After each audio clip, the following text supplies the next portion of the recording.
Hello everyone, welcome to my channel once again. My name is Damus of Damus Agritech and Consult.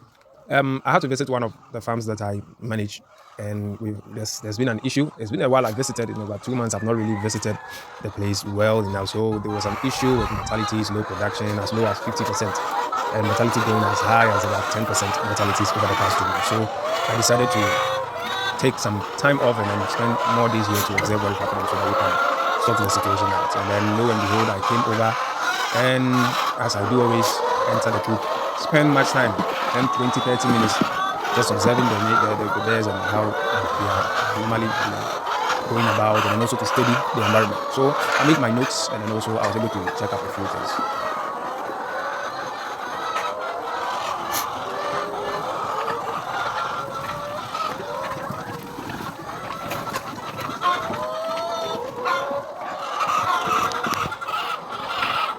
So upon my visit and observation, there are a few things that I noticed.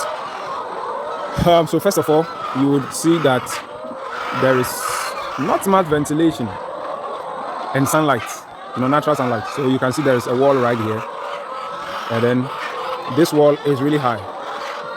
So, and then this over here is also kind of high, and then you have here being so dark and dim, not so much, but like it's dim, not bright enough.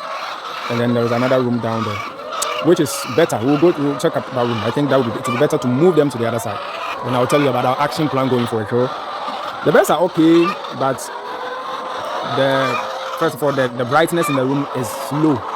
There's not much sunlight coming in. There's not so much air coming. That's why you see all these birds jumping up high in order to catch the natural air. But when you are down, you don't feel that air. Okay. Then also, secondly, I also notice spillage.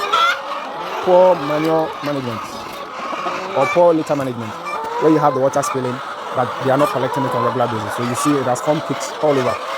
All right, it's all over the place, and you check here too, you can see it.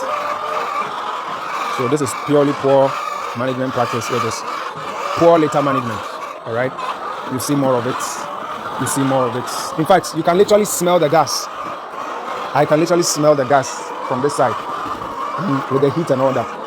So there you go.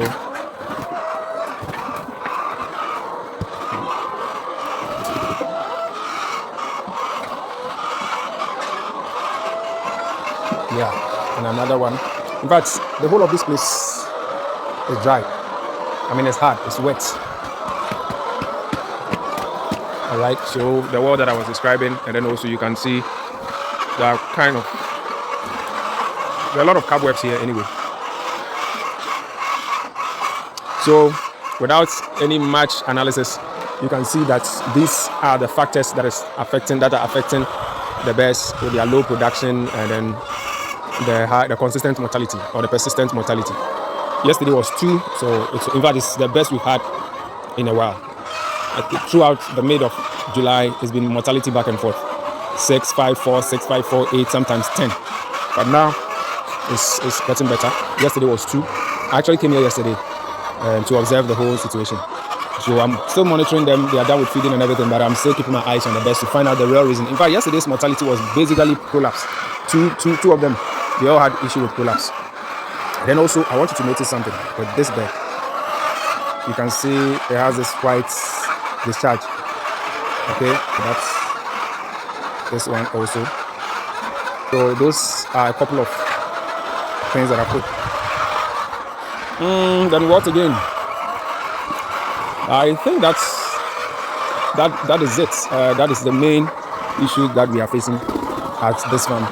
There used to be 2,000 bears, but now after mortalities, we are barely leveled about 1,800.